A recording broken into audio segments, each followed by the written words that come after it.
Hey, this is Rob Swanson with the Real Estate Mogul Show. Let's get into it. Oh, yeah. What?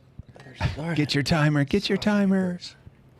Okay, I'll do it at the same time as you. 1, 2, 3, go.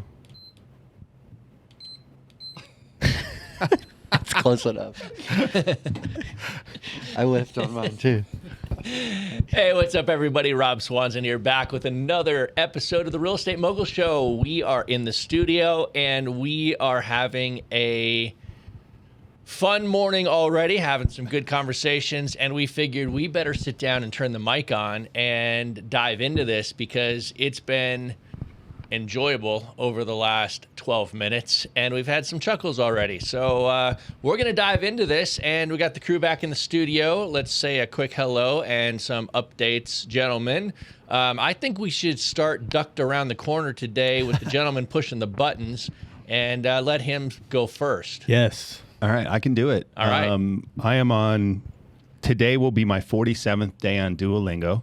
Bueno. Hola. Yep, I'm doing good. I still don't feel like I've hit any sort of ability to converse in any sort of like practical manner, but Got to get out there. yeah, I definitely do. Like, I need to figure out ways. I have plenty of people Come that I up could to my talk hood. to. I was going to say, it's too bad nobody in Denver speaks Spanish. Hey, I can speak it as much as I want, but I have to pick my moments where like I can practice it in, I don't know, just using the stuff that I've already learned. So, but it's going great. My daughter's still doing it with me.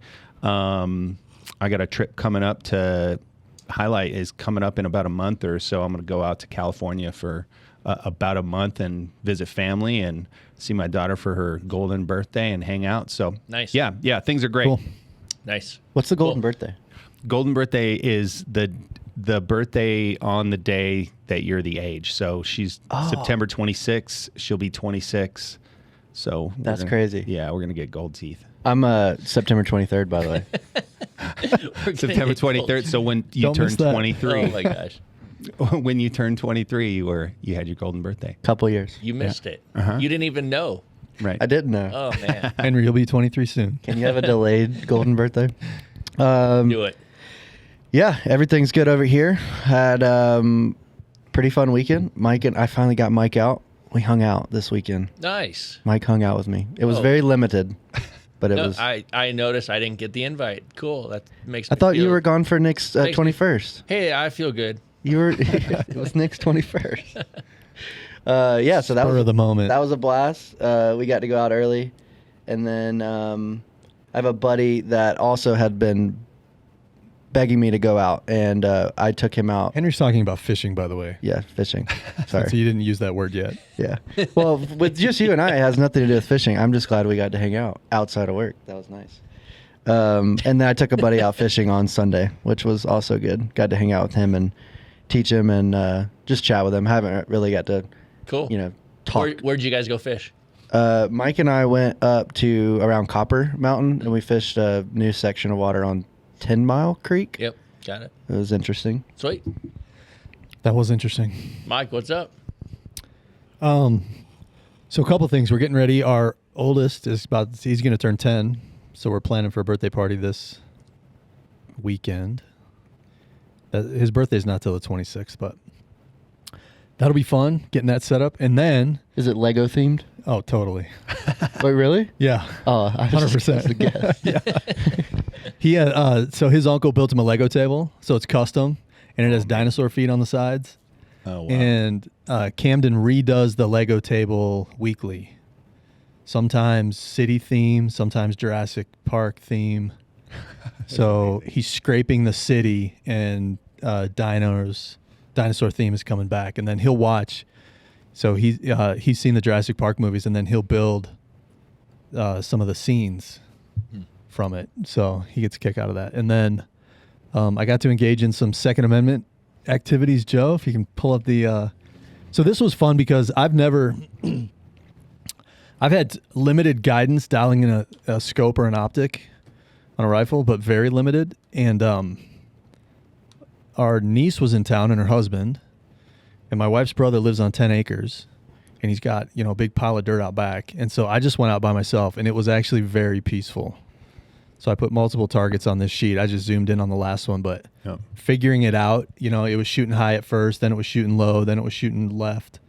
And so just to go through that process was, it was peaceful. And then I feel like I got it dialed in pretty close at 100 yards. So that was fun. Nice. 100 yards. That is a really good 100 spread yards. at 100 What- yards. Yeah, what are you shooting there? A 223? 223. Yeah, and shooting out. So he's got a little shooting bench, and then front of the firearm on bags. Nice. So you know, trying to hold it as steady as possible to get it Yeah. dialed in. So Fun. That's cool. yeah, I was scattered for a while, and then feel like we got it, you know, pretty close. I like it. Is that the we both bought some rifles a few years ago from the same guy? That's Was the that the one. one you were shooting? Yeah, and then I have an optic And- on it. So custom Anderson Arms upper and lower. Yep. Nice. Yep, and it's I have an optic on it, but I've never got to shoot it at range. So I've gone to an indoor range a couple Yeah. times, but it only goes to 25 yards. So I Right. could never and it was close at 25, but I didn't put much stock in it. So to get out, it was calm enough, Yeah. right?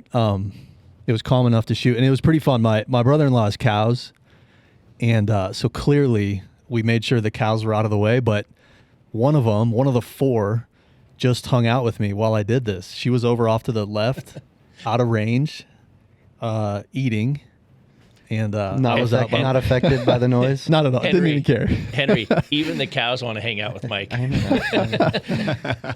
Oh, unbelievable. So it was fun, I like but it. it was a peaceful, you know, I didn't grow up around firearms, but shooting at distance, I've really learned to, I think it's fun. And 100 yards isn't really distance, but I've got to do it a few times now. Right. It's enjoyable. That's cool. Yeah, it's super fun. That's cool. I like it. So a little update on my end. So I don't remember if we talked about it last week, but I was in the hunt for a new airplane. So, and I've been talking to a bunch of guys, and one of my buddies was talking to me, and he's like, you know, you're kind of where I was 9 years ago with airplanes. He goes, he bought his first airplane 9 years ago, and it was kind of his test airplane. And it was, you know, are we going to use it? Is there utility to it? Are we going to enjoy it? Is my wife going to enjoy it? And then he ended up flying that plane for, you know, 2-3 years, maybe 3 or 4 years. And then he upgraded to the plane that he's still flying today.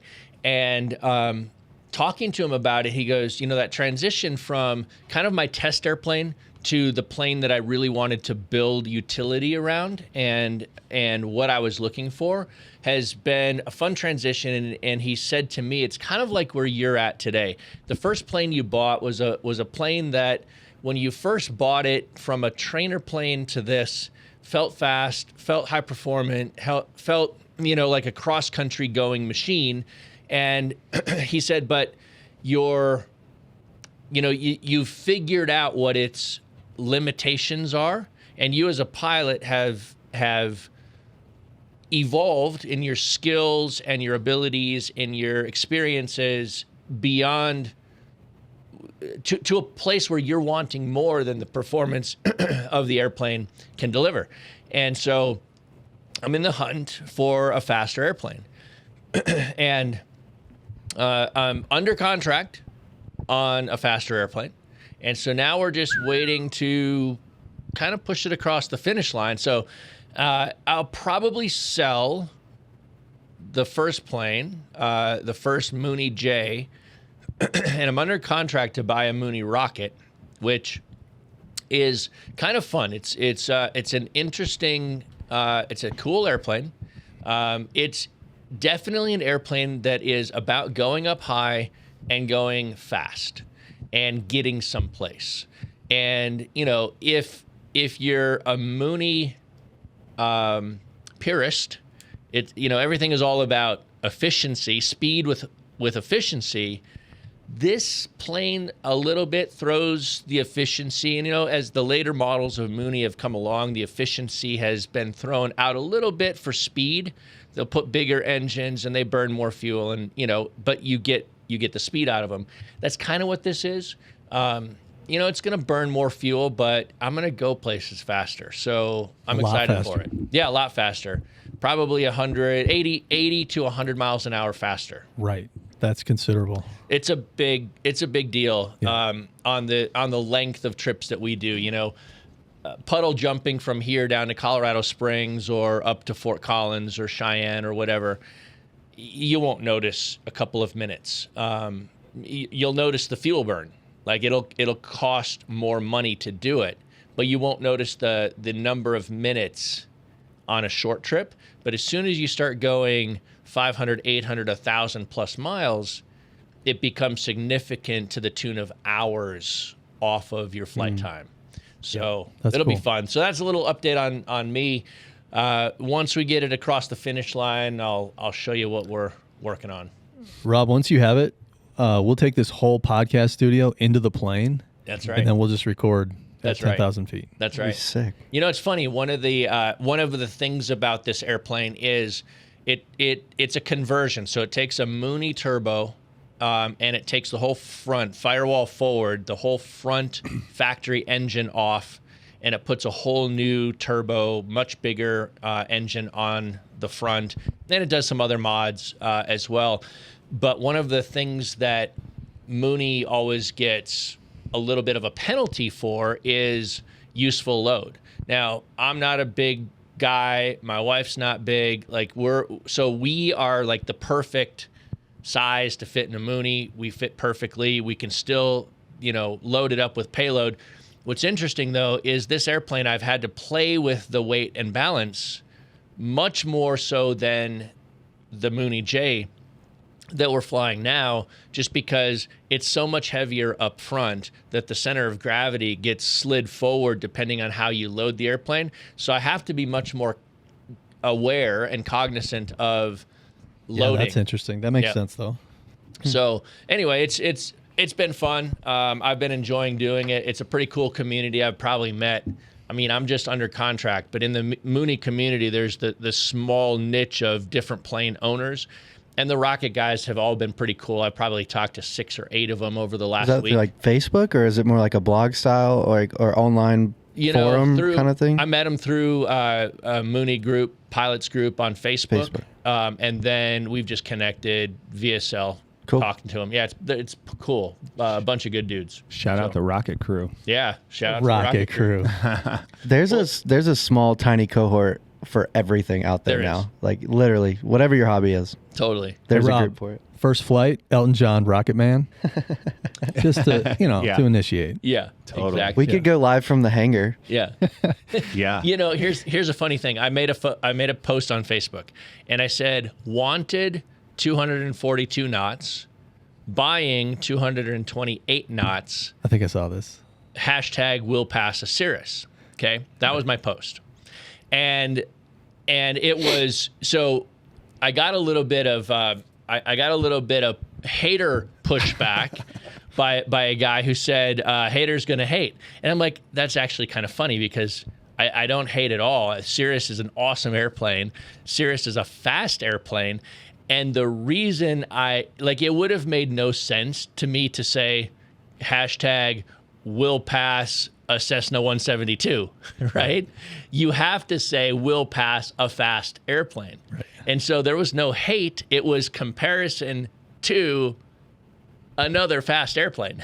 So I thought it was pretty funny, though. Did Cirrus make an equivalent speed plane than the Mooney Rocket at that year? So the one that you're looking at is like in the 80s, right? Yep, mid 80s. Did Cirrus have a size plane that would compete with that? Not then. Cirrus didn't even exist back then. Oh, okay. So they're a newer later model company. They've got their Gen 1s to Gen 6 now. They've got their SR20s, 22s, then 22Ts. So they're great airplanes. But what's funny about it is I'm buying speed. So I'm buying an older airframe that has been redone with avionics, redone interior, redone paint, redone. And then a conversion with a big, powerful engine that just goes. It's slippery and it's really fast. And I don't need the useful load. I don't want the useful load. I want the speed, because we can still load this thing in with 110 pounds of bags, my wife and I, and Yeah, you rocking don't. some. Even when you go to like a Tampa, what are you packing? You're packing one bag, right? Yeah, we each pack a bag. Sometimes we throw our foldable bikes in there. The bikes are Brompton super lights, so they're like, they're not heavy.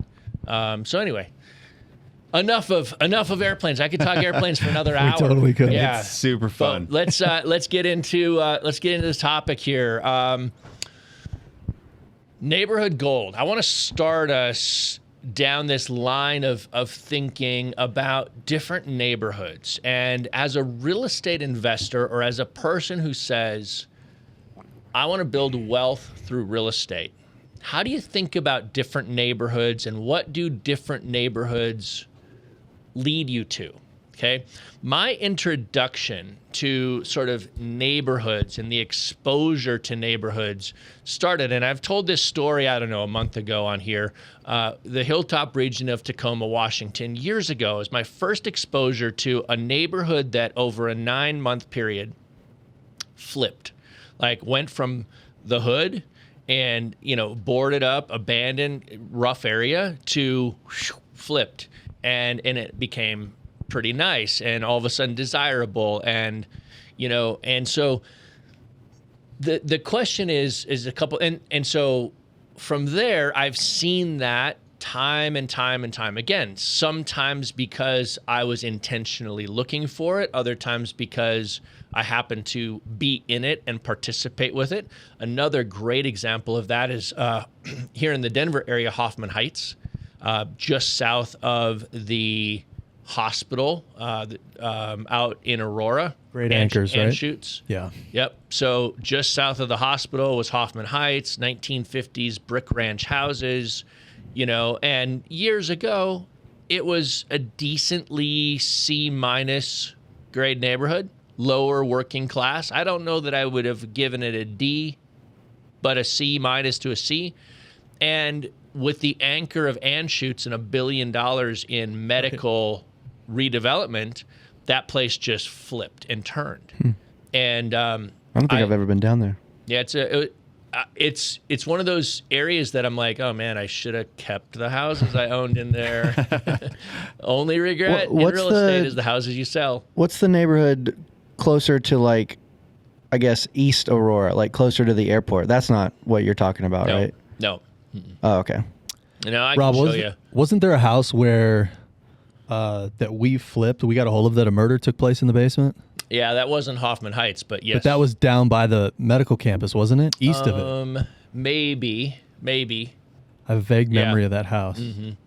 Yeah, that was an interesting one. Right. Yeah, you buy some interesting stuff. Yeah. Because I don't remember if we knew it when we bought it or if we figured it out later. I don't remember. Don't they have to disclose that kind of stuff? They should. Yeah, Well, it had been properly cleaned up and taken care of, so it's not like we walked into a crime scene. No, but you got to know that it was the you neighbors are legally knew. required. You are legally required to disclose that. Yeah. So yeah, but I don't remember the scenario. I know that I think it goes a couple of chains of title, like 2 chains of title beyond the event, you no longer have to disclose it. But we weren't within 2 chains of title, so there was a disclosure issue. And Yeah. it worked out, but it was fine. It no longer becomes haunted after Right. two No, changes of title. Right. Yeah, we walked through the house multiple times. I was in there multiple times. Yeah. It was, to some degree, it takes investors to come in and say, the neighbors are thinking, whoa, don't get near this place. And an investor comes in on the outside and says, let's redo it, let's paint it, let's fix it, let's update the floor plan, and let's give this place a new start, Yeah. Reset and then here's the challenge. Like that is a challenging situation because then you go resell it if you're flipping the house, or you rent it out, and what happens? The neighbors talk to the neighbors. You find out. Right? And you find out, and now all of a sudden you're like, and so there is disclosure requirements, and we always follow the disclosure requirements, and you have to. It's legal. It's part of the escrow process. But let's get back to the neighborhood conversation, because I know that in your journey, Henry, you've been specific and particular about neighborhood learning. Mike, you have over the years seen not only in watching me, but watching your own investment strategy, watching a lot of our students over time. How do you guys think about neighborhoods? Tell me, just give me conversation. And if you don't have framework built around it, that's fine. I want us to talk about neighborhoods and, what are the big opportunities in differing neighborhoods? And I think there's three: cash flow, cash, and appreciation or equity growth. You want me to start? I can start. Go ahead. I think in the very beginning, my studying of neighborhoods was really more learning where to go find deals to wholesale, and then finding investors in those bubbles, right? That buy, that's their box, right? And some have a bigger box, some have a very small buy box. And I think in the very beginning, I just had to learn that not every investor that I was flipping the deal to, the numbers could be great, but they just have like these barriers, their box. And they're like, it's great, but that's not where we buy. And that was my first kind of jump into people being very particular about where they buy, especially where they hold. And then fast forward a year later, now I'm in that position and I have a year of knowledge under my belt as far as what I've learned about this area, that area. And then you start asking yourself questions, how comfortable would you feel owning there versus there? And then, like you said, you do build your personal framework to where your risk reward, your personal preference really comes into play. So for me, I looked for a couple things, and it was based off what you guys taught me with a little bit of knowledge sprinkled in from what I'd learned about St. Louis as a market in general. I was looking for 2-bedroom, 3-bedroom houses, 1 bathroom. Most St. Louis houses are on basements, so I couldn't really avoid that. They have a basement, small yards, small lots in C plus neighborhoods that rented anywhere from $1,000 to $1,300. That was essentially what I was looking for. And then on top of that, I tried to look in neighborhoods where I could find retail buyers filtering in a little bit over the last couple years through flipping. So there's still mostly, I don't remember how you put a percentage on it, Rob, but like 70 to 80% rented out, and then the rest would be retail. And that's slowly transitioning the other way. Yep. Your C neighborhoods are 50-50, right? So I always look at a C neighborhood is 50% tenant occupied, 50% owner occupied. And obviously you get your C plus, C to C minus then a little bit based on the care that is given in that neighborhood. So your C minus might swing to 60 tenant occupied, 40 owner. Your C plus might swing to 60 owner occupied, 40 tenant.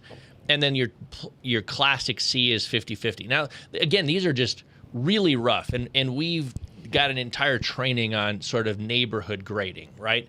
But the idea is, and you brought up something interesting to think about. Is there some retail activity, right? And usually in a C neighborhood, you are going to see some retail activity. And what that does is that gives you indication, not guarantee, but indication that there is, if you can buy it for cash flow, all right, if it will cash flow, number one, it opens up the exit strategy for you to flip it if you wanted to, and or to hold it and gain appreciation and equity over time. Now, depending on where we are in the market cycle, guys and gals were saying this in 2007, right? July of 2007, buy and hold, and prices are going to go up forever. Well, guess what happened in January of 2008?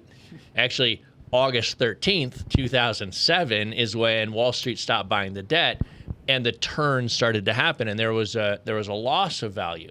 But if you bought for cash flow, even that loss of equity, you're still okay. right? Because equity is kind of like the stock market. It's the paper fake money until you realize it in some way anyway. Yep.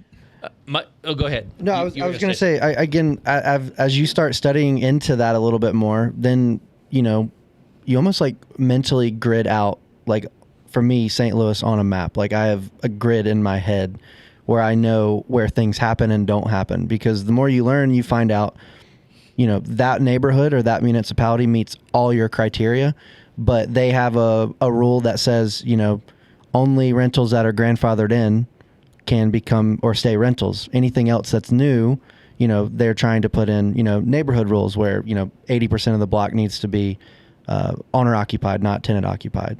So then, that kicks that neighborhood out of the running for you. And then some other ones may find, meet your numbers, but really high property taxes, and that could eat into your cash flow. So you just learn about the whole grid basically, and then you just pick and choose, I guess, where you want to be. Yep, exactly. Hey, Rob, so there's a tool in FreedomSoft that I use all the time for this. And so I'll put in a zip code, the lead finder tool, go in and do a search for buyers. And then in FreedomSoft, we don't have this pulled up, but you can click active and that'll pull, that'll pull the last 6 months. Yep. And the feature defaults to absentee owner, so the investor transactions. And then I'll put in a zip code and I'll make note of that number. And then I go right back to the search and I flip it over to owner occupied. Mm-hmm. And it pulls them in the last 6 months. Yep. And when you can see really quick, not just as a wholesaler, but as a buyer, yep, what is the percentage of absentee to owner occupied? Yep. In this neighborhood, not only can it help you make some decisions on what you want to do, but as a wholesaler trying to sell a deal, it can help you tell the right story. That's right. And the story is either, hey, I think this is a great rental, I think this is a great flip, or in some cases, this could potentially be both, and here's why. Yep.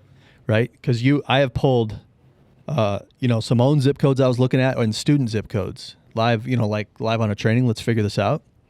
And I've gone into zip codes and pulled it where there have been fewer than 10 owner-occupied transactions in the last 6 months, and say 180 investor transactions. Yep. Clearly a rental area. Yep. And then you'll go to places where there was one maybe a month ago. I was doing a training. I don't remember the zip. I don't remember the state. But the investor transactions outpace the owner-occupied, but by like 4%.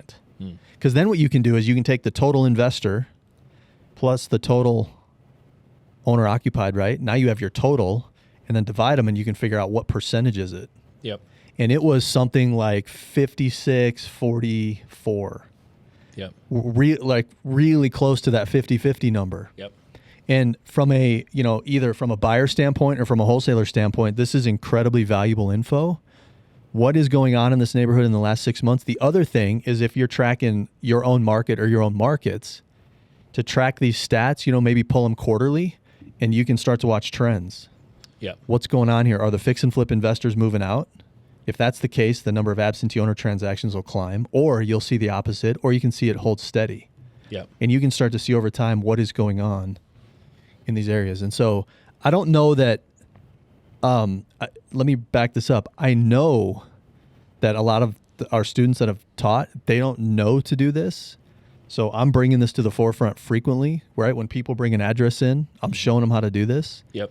In FreedomSoft, because it's a valuable piece of information, and it gets down to, it doesn't get, block specific, but it absolutely can be zip code specific. Right. And you can see what's happening. Right. Yeah, I think people a lot of times miss the big picture in, let's just say, in deal analysis, right? Deal analysis is pretty simple, right? Every piece of real estate in America has a price that someone is willing to pay, right? So price cures everything, and every piece of real estate has a price. Now, my price might be different than your price. It might be different than your price, might be different than somebody else's price.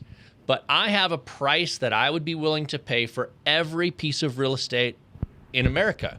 Now, sometimes the price might be you'd have to pay me $25,000 to take that. That's right. I'm glad you said it. Yeah. Because somebody was thinking, wait a minute, what about the burned down house? Yeah. Well, there's a price. Right. That's right. You'd have to, I will take that problem on but you'd have to pay me $25,000 to take it on. Right. But that's still a price. That just is a negative price, right? Yep. Most real estate that has today value is going to be on the positive side of the zero line. So you're going to pay in order to buy that value, right? There's the price is what you pay, value is what you buy, the old famous Warren Buffett quote. And I think that's so true and so relevant, and people miss that in the big picture of real estate investment analysis, right? They want to just focus on the house. But when you just focus on the house, sometimes you miss looking at the neighborhood, or you miss looking at the trend, or you miss looking at and considering exit strategy. And so I used to always talk about the accidental landlord, right? The fix and flip investor that goes in and thinks he's ready to make $40,000 on this flip and miscalculated his after repaired value and miscalculated his repair costs, and all of a sudden his financing is janky. Like, whatever the problem was, he can't sell the house, right? And so he ends up now renting it out just to try to survive, and probably going negative cash flow doing it, and he becomes the accidental landlord. Well, if you step back and look at a neighborhood, there's a couple of clues that you can look at. And I always look at the solds. So take a neighborhood. Let's just take the Hoffman Heights, just so we have a neighborhood to talk about. I'll take Hoffman Heights, and I will say, over the last 90 days or 6 months, how many properties have sold? How many properties are currently on the market?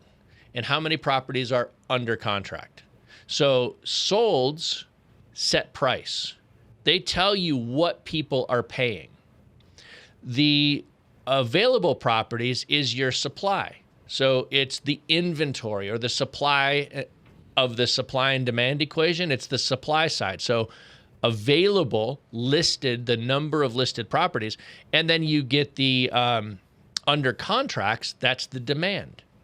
So if you start to think about this, I look first at the supply, I look second at the demand, and I look third at the price. That's how I actually break it down. So how many are available? Because if I'm going to go into a neighborhood and I'm going to fix and flip, I want to know when, after I purchase the property, renovate the property, and put it on the market to sell the property, what's my competition? How many other houses in aggregate total? There's 12 properties for sale in the neighborhood. I will be the 13th. You got to know that information going in. If you know that information going in, you can make an intelligent decision to say, okay, so how am I going to win against the other 12 units of supply?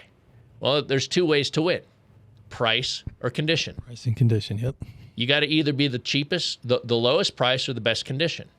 Could it also be in a situation where all 13 are similar price, really great flips, but everyone's buying at that time, so they just all fly off the market? If the demand is high? Yeah, but then you're going to see, if you look at this over, if you watch this neighborhood over 2, 3, 5, 7 day period of time, you'll see supply go to under contract. If it's that hot, if it's that hot, then you'll see supply, available inventory, go under contract quickly. So that will be your cue that there's a lot of demand. So take it then to the demand part of the equation. Then I'll look at how many properties are currently under contract. Because what that tells me is that there's 13 for sale, or 12 for sale. Mine would be the 13th. And let's say there's one under contract. What does that tell me? Low demand. Low demand. High supply, low demand, yeah. What if there's 12 under contract? Higher demand. Higher demand. What if there's 20 under contract? It's hot. Hot, right? So and fuego, Joe would say. If the demand, if the aggregate number of properties under contract we're in a very serious part of this conversation, Focus, teaching Mike. moment, Sorry. Mike, and you just messed it all up. He can mute me out. No need. Stay No the line, need. I Rob. like it. Stay I the like it. line. We're staying solid here. So if the demand side is greater, like there's a greater net number of under contract than available for sale, you've got a hotter market. You've got a balanced market. You've got an oversupplied or a low demand market. And then, so the third question then you ask is, okay, well, what is the price that people are paying? And so again, you have to look at condition because, and I break condition into three very scientific buckets, right? We've got total beaters, which are at the low end of the market. We've got livable and clean at the median side of the market. And then we've got new construction at the high end of the market. So from a new construction to livable down to total beater, you ask yourself generally, and again, this is, you don't have to make this rocket science. You have to get general understanding of how a house fits into the big picture. If you say that this house is livable and clean, that's a retail flip, but maybe not at the top of the market. If it's a total beater or it needs work, maybe it falls at the bottom end of the market. And so you'll see on the sold side of it where investors are buying distressed properties, where homeowners are buying livable but not updated properties, and where owner occupants are buying brand new construction, top of the line retail. And that starts to set your price. And so if you're buying a distressed existing house and you look at the solds, you're probably not going to be able to remodel that and get retail new construction price, but you're somewhere between the livable and clean, not updated retail and new construction retail, somewhere in that middle. So this is how I start to look at neighborhoods and just literally say, is my exit strategy plan going to work? And if it is going to work, what tool am I going to have to pull out to make it work? Because I have two, price and condition. Mm-hmm. So I've got to buy it right based on what I understand on the back end. I think this is where you've always told me this is the part of the situation where you had the most fun, right? Because this is, as a flipper, I would assume this is like, if you have your price, this is where I think houses are selling for, and either the supply and the demand are really similar to each other. Yep. And you're really trying to stick out. I think this is where you mentioned where you had a lot of fun designing the flips themselves and like customizing it and standing out in how you do your flips, how you make the house, how you lay it out, how you do all that stuff. Yep. I'm sure that was fun. Yeah. Well, and, it was, yeah. And go ahead. There's just a creative side to it that I really enjoyed. Walking into Floor & Decor, which is our massive flooring and tile retailer here in Denver. And I think they're across the country. Yeah, because flippers have their own style. I don't know if you remember when we were buying those, that one flipper stood out, and they did a blue or yellow door on every one of their flips. Yep. That was their like calling card. Yep. Yes. Yep. Yeah. So I think that that's common. Like it's the design side of it is fun, right? Mm-hmm. But what makes the design side fun? The reason Mike leaned into the design side on the flips that he's done, and Mike's done, $1 million plus flips. I mean, bought scrapers, little beat up brick ranch or stick built houses that he scraped, redug the basement, and then built, $1.5 million custom home from the ground up.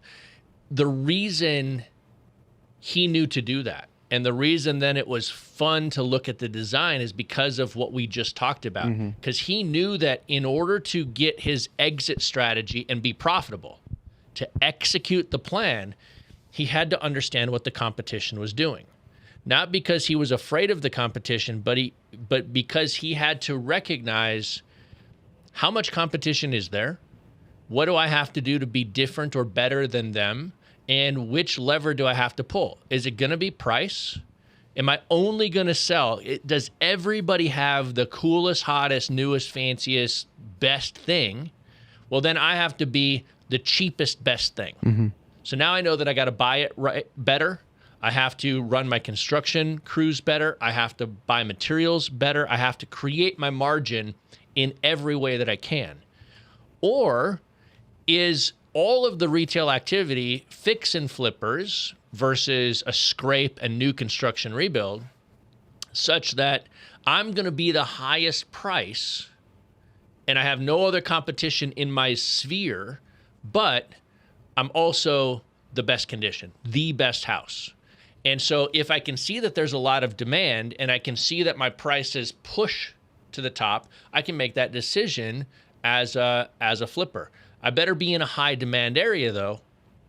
Because you don't want your house to sit. Because you don't want the house to sit where everybody says, everything in this area is selling for $850, and then there's this one for $1.1 million. You know what? These 850s are pretty nice. I don't want to overpay in this neighborhood. So you better see that there is some. This brings up a good point. You better see that there's some one going ahead of you, and that you are not the pioneer. I was going to ask that question in the neighborhood. If the numbers ended up in a scenario where your flip is like the one out there, yep. Do you want to be that guy, or you want to be behind that guy? You want to be behind that guy with one caveat. Okay, I don't generally like to be the Lone Ranger going into a neighborhood and turning it, unless I can buy enough of the real estate to control the price and control the inventory. So in that neighborhood, say that there's $850,000 houses selling, and you're the one guy that comes in and scrapes and builds the 1.1, you've got some risk component to that. But if you could go into that same neighborhood and you could buy 5 lots, and you could scrape 2 of them at once and bring 2 out of the ground at the same time, now you have social proof. I'm going to pay 1.1, and the guy over there that's going to buy that one is going to pay 1.1. Now there's social proof.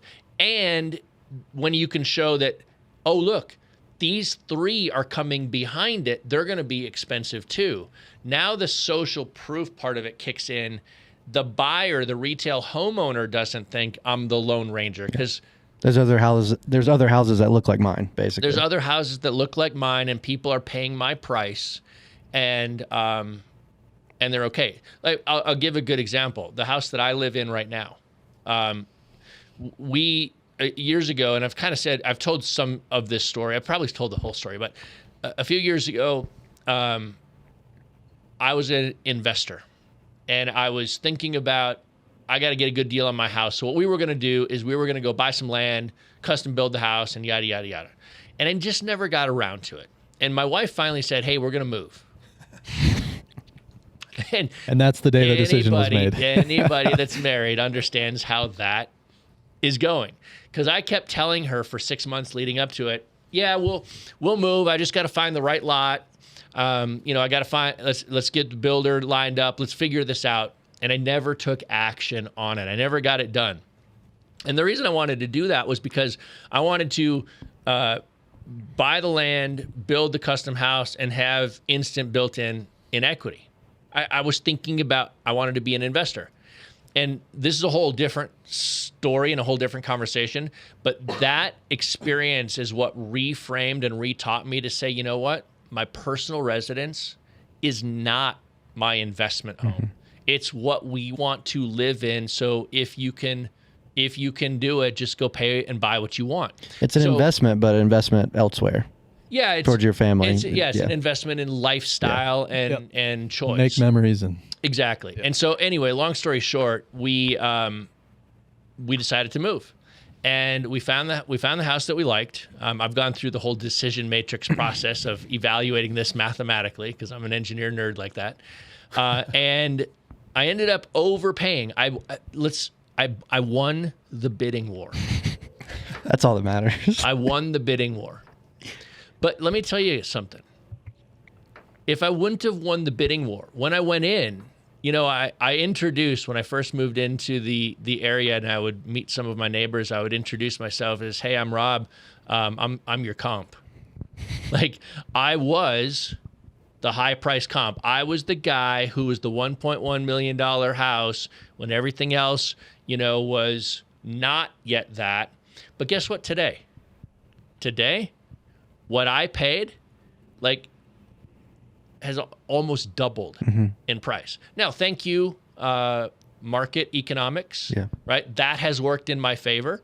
But at the end of the day, the value could have gone down and I'd still be happy living where I'm living, right? I still like our house. I still, you know, and so, but when I went in, I was the comp. So I understand the mindset of the guy or gal going into a neighborhood saying, ooh, do I want to be that $1.1 million comp when everything else is $850? And so my caveat to that is, well, I was okay with it because I wanted it. But as an investor, your job is to hedge risk.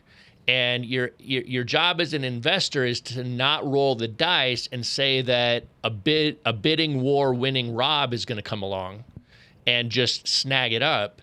Your job is to say, how do I mitigate risk, price, or condition, and looking at the economics of the area, supply, demand, and price. Here's what's interesting too so the old saying in Freedom Soft, location, location, location, it's 100% true.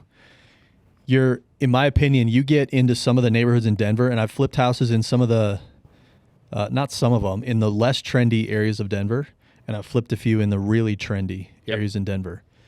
To go into a less trendy or popular area and be the outlier on price, no thanks. Right. Don't care to be. Right. But I did a flip on one of the coolest houses I ever flipped was this 100-year-old ranch in Observatory Park down by DU. Yep. And it's called Observatory Park because in the middle of the neighborhood, there's a big open space with an old observatory in it, this really old, massive telescope, right? And so let me tell you about this neighborhood. There are lived-in houses that we're trading now for a ridiculous amount of money. We bought this one for like $450, all right? But right across the street from this house, literally right across the street, somebody went in. They wanted to live in Observatory Park, and they wanted to build a 12,000 square foot house. Lots aren't big enough. Yep. I never met the owner, but he bought 2 houses next to each other, then went down to the city.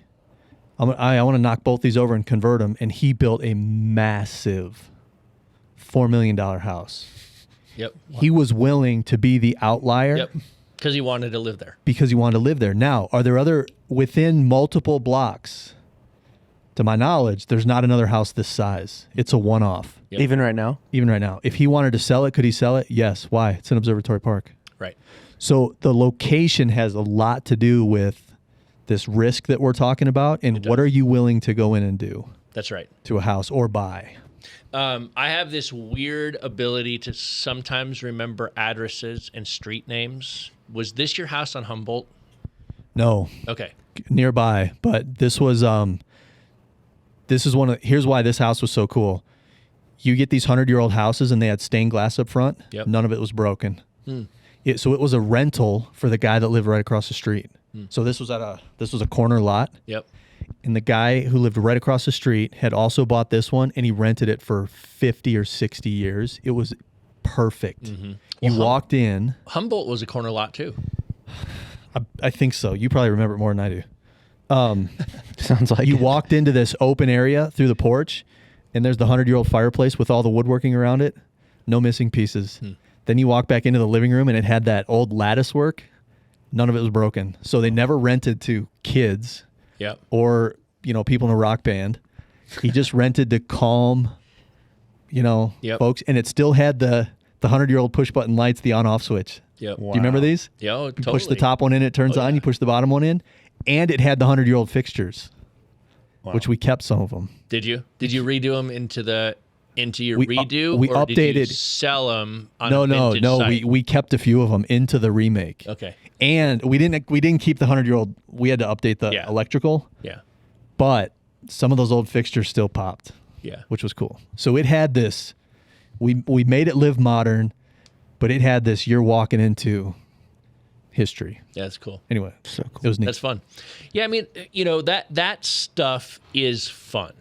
That is kind of, you get to get your creative design, fun stuff out there. And I haven't done that in a while because I just keep buying cash flow. Like, I just want cash flow. I want to own assets that produce a positive cash flow, and whether they go up in value or down in value, I want the tax benefits, I want the income stream, and I want the ownership of the asset. And so I've moved away from, I've fixed and flipped hundreds and hundreds of houses. But buying and- cash flow is fun, Rob. Buying cash flow is fun. You can. Isn't that what's neat about real estate? It can be. Whatever Hey, I you want to do it this in real estate. Great. That's right. Do that. Hey, I want to do this. Okay. That's right. And I think, in my opinion, the people that really have it dialed, because the fix and flip game is risky, right? I've lost Yep. multiple times. To have some of all the above makes a ton of sense, Yep. which is a Exactly. narrative that you've always spoke to. You want to Exactly. fix and flip houses? Great. Yep. Right? Buy your flips. If you can handle two, as soon as you get the third one under contract, wholesale it. Which is funny that you just said, I've lost. So, because I was going to ask you guys, have you ever lost money on a real estate deal? Yeah. And it just so happens that I have this queued up. So that was the question that was posed in this Facebook group. And I jumped in and I answered it. So, Mike, so you said you've lost. Yeah. Here's what I'll tell you. Anybody that tells you that they've never lost on a real estate deal ain't doing anything. Henry, you just 'Cause haven't if- lost yet. Yeah, no, I'm not going to brag about not losing right now. Well, yeah. When you're in it for the long haul, you're not going to win every fight. You don't win every. You don't win every battle. every That's fight. just the way it works. And sometimes, but here's the thing. Sometimes the loss just forces you to change the exit strategy so that you can win. Because if you're an investor that is resilient and smart and will step back and take a breath and not panic, but say, how do we navigate through this? You can win out the backside of it. So that question was posed here. And I threw, if you're watching this video, I threw this up on the screen. And the question was, have you ever lost money on a real estate deal? Or have you ever lost on a real estate deal? And I answered, Do you want the story on one, the house in Vegas that got seized by the U.S. Treasury Department, the hospital I accidentally bought in Texas, or the Colorado rehab that nearly got slapped with $15,000 per day fines by the Department of Health? $15,000 per day. Wow. Fines. Okay. So do you want one of those three stories? Because those were the three that came to mind. There's others, but those three came to mind. What makes number 2 so interesting is the word accidentally. Right. So I would choose number 2, please. Yeah. The hospital I accidentally bought. Yeah, that is a whole story, but I'll give you the short run of it. I did a hard money loan. I did a loan to some guys on a hospital building early in my real estate investing career when I had some knowledge. I had some let's go make it happen. And I had a very low experience level of evaluating my worst day risk. I knew what that word meant. Hey, one of the things it means to be an investor is to be able to evaluate risk. And part of evaluating risk is to have the ability to determine what is your worst day.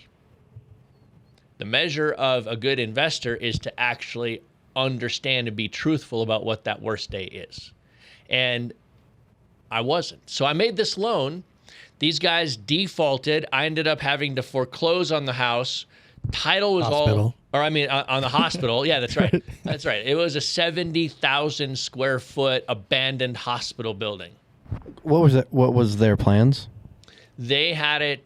They were converting it to an LTAC, a long-term acute care center, and they had an operator out of Shreveport, Louisiana, that had a signed lease with them and an operating agreement to take over the LTAC, and they just needed to convert the office space and get the office up and running, and then the LTAC operator was going to come in and do all of this stuff on the actual rooms and conversion for the LTAC. And they were going to cash flow off the lease. And they were going to cash They flow off. paid to you. Yeah. They bought it. They had an operating agreement and a lease in place. And so I was supposed to be in and out of this deal in 6 months. And long story short, I was in and out of this deal in 15 years.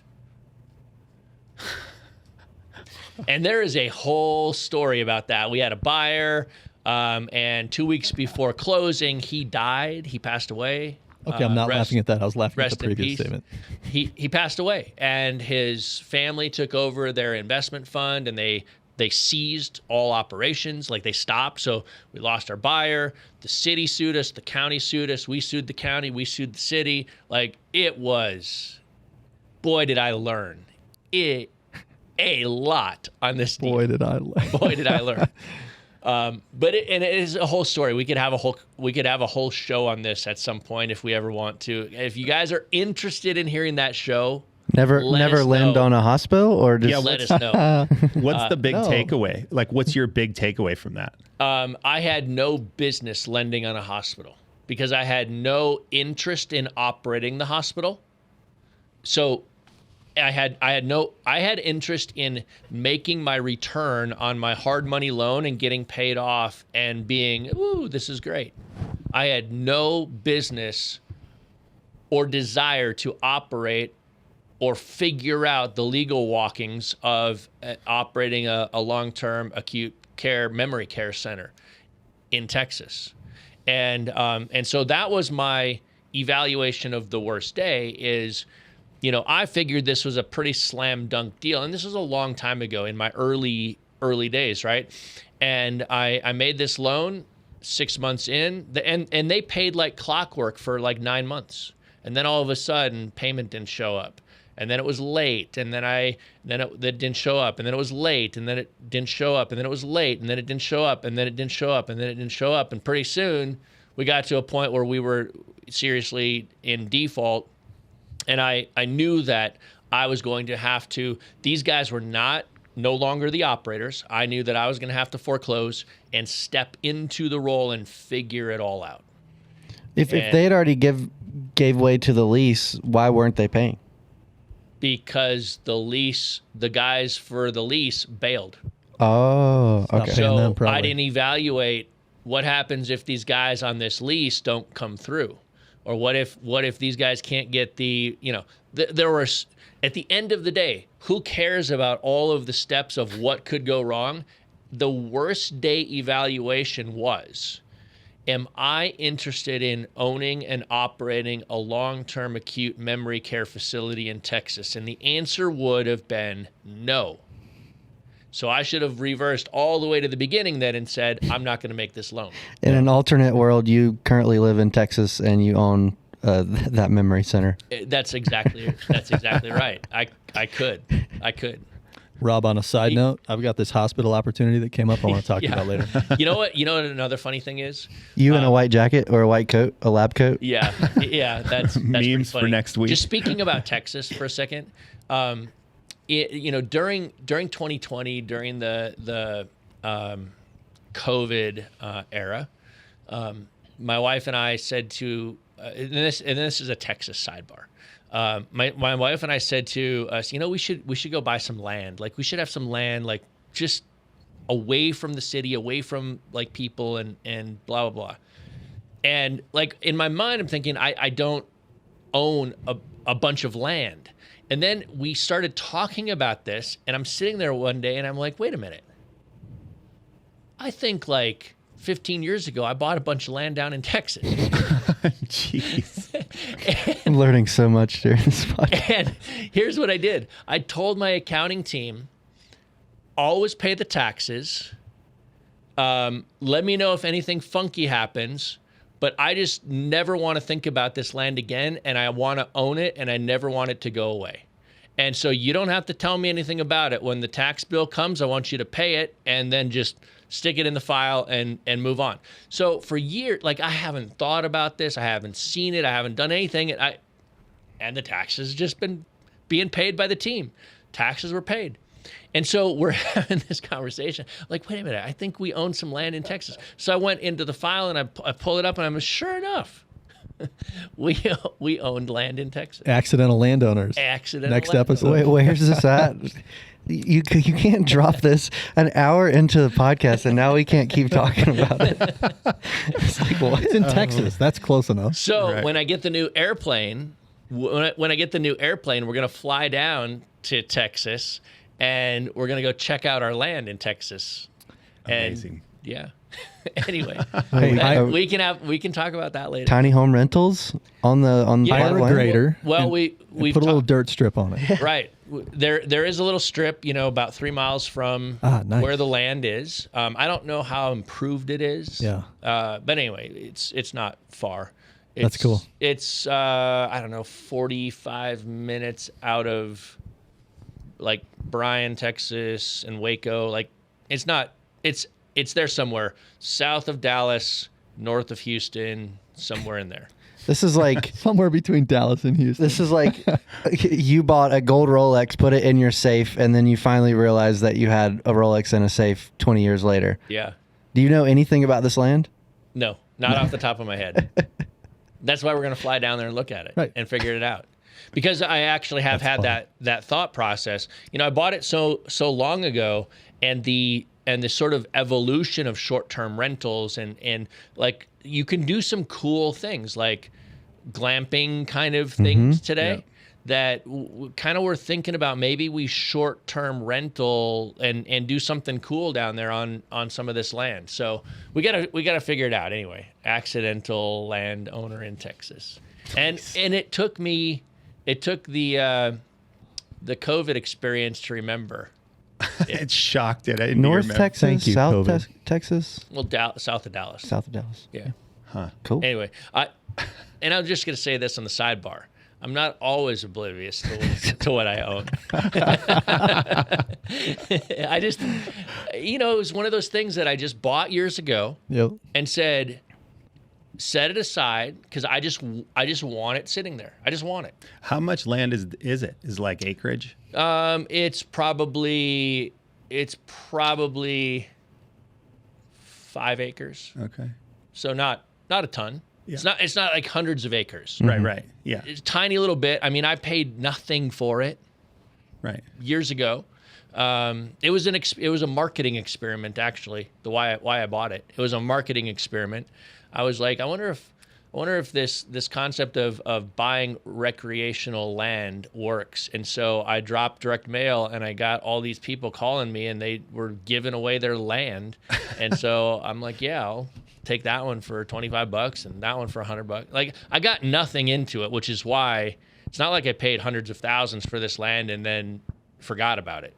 I paid hundreds of dollars for this land and forgot about it. Incredible. That's cool. But it's worth a lot more today, I'll tell you that. I bet. So the second one, or the third one, the Colorado rehab that nearly got slapped with $15,000 a day fines by the Colorado Department of Health. Okay, 11 years ago. Check this out. 11 years ago in 2000, from now, August 8th, 2012. Let's see. This is a Facebook post that I wrote.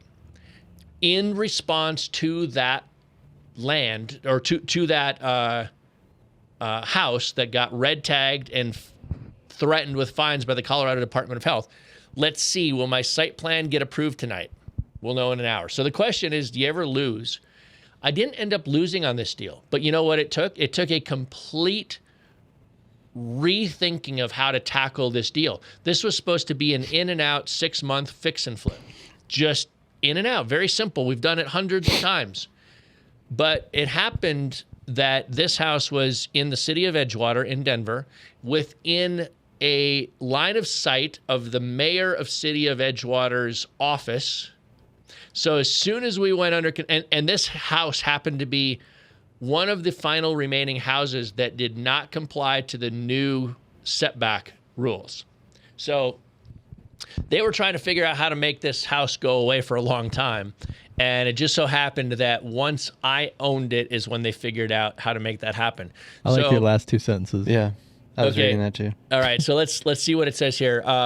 So my buddy JP actually jumps in 10 years ago. I've known this guy for a long time. He says, site plan for ? And it was the house that I was going to fix and flip. Got red tagged, had to demo the whole house, environmentally clean up the lot, and then we had to go They forced build the demo for what? asbestos. And you had to get rid of the whole house. Yep, because they Because they didn't. partially demoed it already? We had partially demoed it. Yep, but we were doing it all compliantly. Here's the thing: the city didn't want the house to be rebuilt without the setbacks Oh, so put in they place. just, okay. So they just put their Because thumb the city down. can do what the city The does. city can do what the city wants to Yeah, do, and on got this it. Okay. particular That's house, the piece I was trying to figure the out. city didn't want this house to get remodeled. They wanted this house demolished so that they could enforce their new setback rules. Okay, so a new house is my answer. Site plan for what? A new house. Long story. Bought a house to rehab. Pulled permits, actually. I actually pulled permits. Started demo and asbestos remediation like I have a million times. Got red tagged by a power-hungry city employee. Got red tagged by the state health department because of the city employee. Faced $15,000 a day fines. Figured it out and hired a contractor. Paid to renew his asbestos abatement license. Hired an industrial hygienist and pulled a state health permit so we could take the heat off. Demoed the whole house and certified the lot. Spent my whole budget to end up with a vacant lot and an old garage. Hired an architect, designed a house, hired a soils engineer, then a structural engineer, paid all the engineer guys, then pre-sold the house, but the buyer wanted a completely different design. Rehired the architect and all the engineers, submitted the plans to the city, posted for a public hearing, presented at the public hearing tonight, and got a unanimous approval. Rehabbing is easy. There are no risks. Everything always works perfectly, and everyone should do it. Wow. That is my story. It Hey, worked so out. did you had the architects build a plan on top of the existing foundation?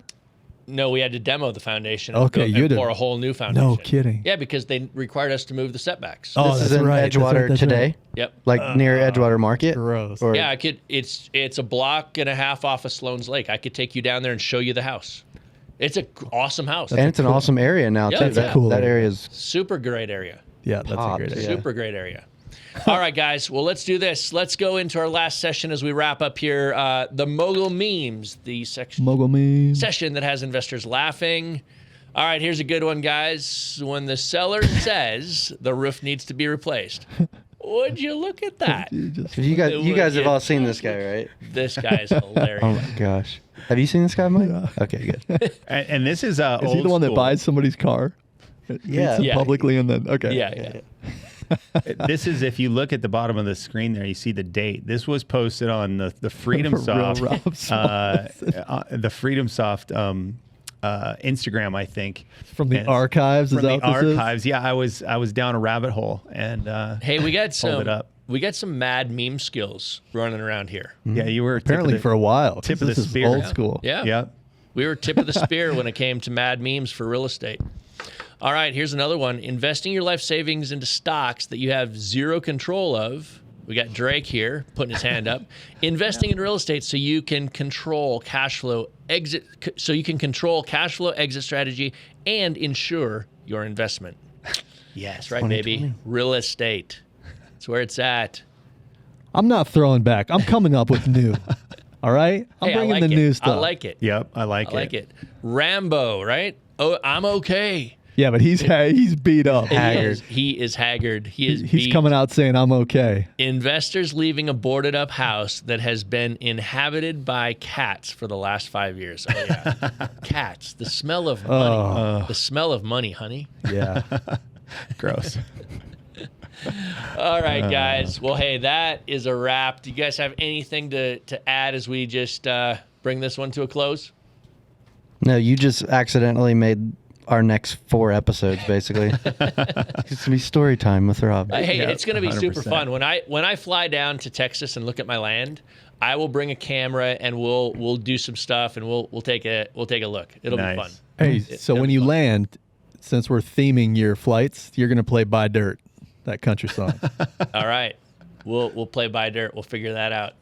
Figure out how to pipe that into the airplane. Into the Mooney. All right, guys. Well, Extending the plane. that's a wrap for today. If you've enjoyed this, what we want you to do is like it and share it. Subscribe on YouTube and subscribe on your favorite podcast player, and tell your friends. And come out and hang again with us in the future. We'll see you then. Cheers. Peace.